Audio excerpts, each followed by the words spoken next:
McLoughlin, Editor-in-Chief of Furniture Today. Welcome to our Las Vegas news desk.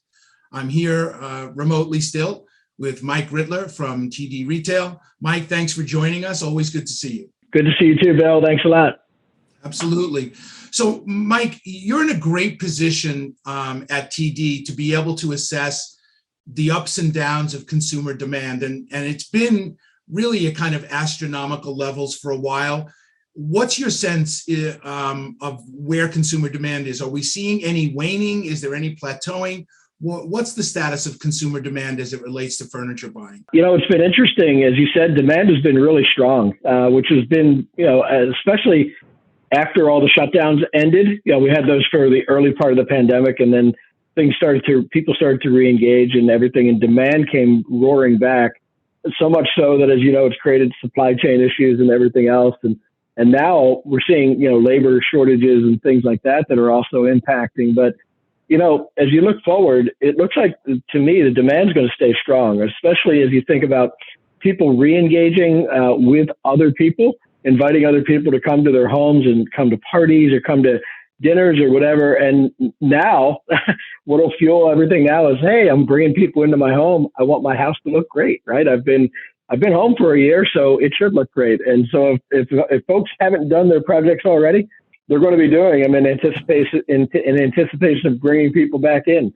So I think that'll continue to fuel this demand and give us a little more of a tail here. That would be a great thing. Now, with that labor shortage, we've heard some discussions about rising wages, heard some discussion about the potential for inflation.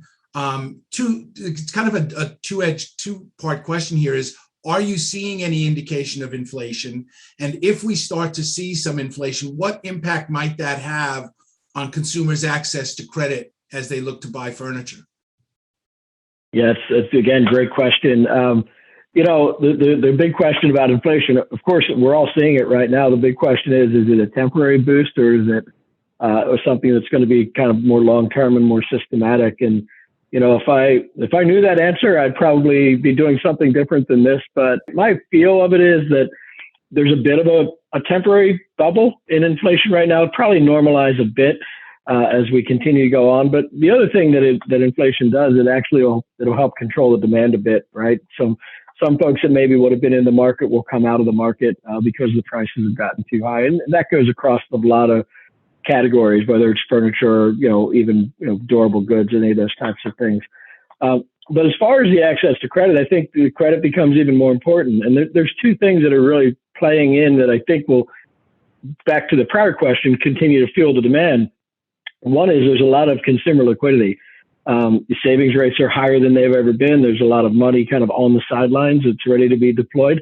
And so you take that phenomenon along with a lot of lenders wanting to get back into the game in a full way and really looking to deploy the assets that they have. Again, this high savings rate, you need to lend that money out. And so there's lots of money available from a lending perspective. And I think that the combination of the high liquidity and the willingness of the lenders to lend money is going to continue to drive the demand and drive the consumption.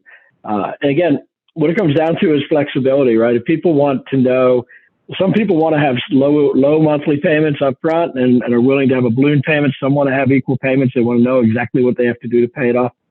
So flexibility in the offerings becomes really key because it'll help the consumers make the best choice for them. Speaking of the available offerings, what are we seeing in terms of the evolution of new products to meet the changing demand and to meet the way that the market is evolving?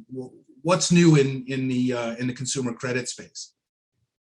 Yeah, as we talked before, contactless is really important because people don't want to, use kiosks or different things. So anyway, one of the things that we're doing, and it's not new technology, but it's effective technology, snap to apply using QR codes and those types of things. But the other two is, there's revolving products, there's installment products. As I said, there's equal payments, there's low payments, there's a whole range of products that are available, and different consumers like different products because they work better in their budgeting and their techniques of how they manage their cash flow. And so the more of those products that you can have on the table for the customers to be able to access to get the goods that they want from the partners that they're shopping from, the better. So, some of those are longer term financing arrangements, up to maybe 60 months on equal payments. Some of them maybe, shorter term, a 6-month with deferred interest, those types of things. But having them all available, and the other key is having them available with an equal amount of ease, right? So having them integrated into, whether it's the online experience or the in-store experience, even helping people understand what might be available to them before they even start the purchase process, right? So, is there the opportunity to do some pre-approval, pre-qualification, those types of things? All of this, it's all stuff that we've been doing in the past, but it becomes more and more important in today's world because it's what consumers expect and it's what they want. So the question I'm asked most frequently, so I'm going to ask you to take out your crystal ball. As you look to the end of 2021 and people are starting to plan and try to forecast 2022, what's your assessment of where the business is headed? Are you optimistic? Are we going to see continued strong growth? Are we going to see plateauing? Give me your outlook for the future. Take out that magic crystal ball. I'm an optimist, so there are a lot of folks who are pessimistic. I'm always an optimist. I see just continued demand, continued strong demand. In a lot of ways, I think, the time that people spent home, it helped them reprioritize and reassess, what they were doing and what's important. And really, the home environment, the connection that can take place there, I think has become more and more important. And people have seen the value of being able to do that, to welcome people to their place and to, have an environment where people can be comfortable and interact and have a good time.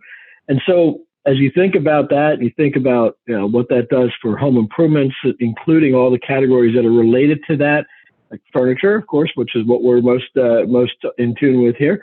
I think it just continues to drive the demand, and it drives the demand in different categories too, right? Like, outdoor living, or even that flow indoor outdoor kind of flow space, right? Very important, very popular right now as people just figure ways to take in and expand their spaces of where they're entertaining, right? So I think there's lots to go still. I'm very optimistic for the furniture segment in particular, but even, for the rest of the economy. Now, the one watch out I will give, as people get back to traveling and get back to, T&E, which has been pretty depressed over the last bit here.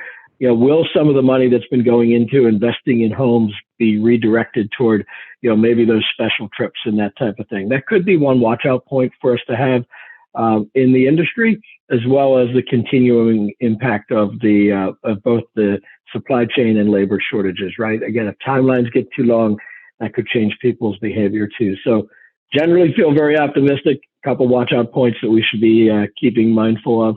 We'll see how it unfolds. Well, I think that's really helpful as a leading indicator to keep an eye on travel, right? People are always trying to figure out, how do I forecast? So I think that's a really practical leading indicator that people can look at as travel starts to move back up.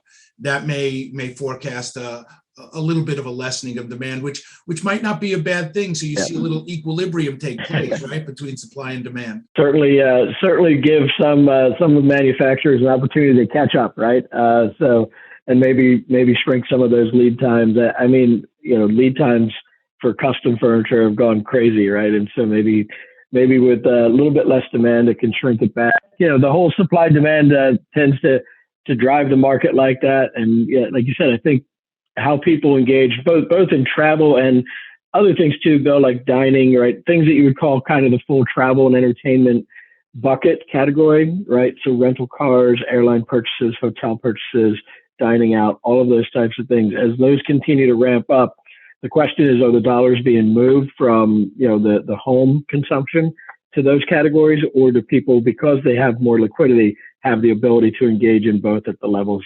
that make sense for them? Oh, that's great. That's really helpful. Mike, thanks for taking the time. I always appreciate it. You always have great insights on where the consumer is headed and where the market is moving. So I really appreciate you taking the time with us today. Oh, thank you very much. It's always good to talk, Bill. And like I said, hopefully next time I'll be able to shake your hand. I certainly hope so. And thank you all for joining us here today.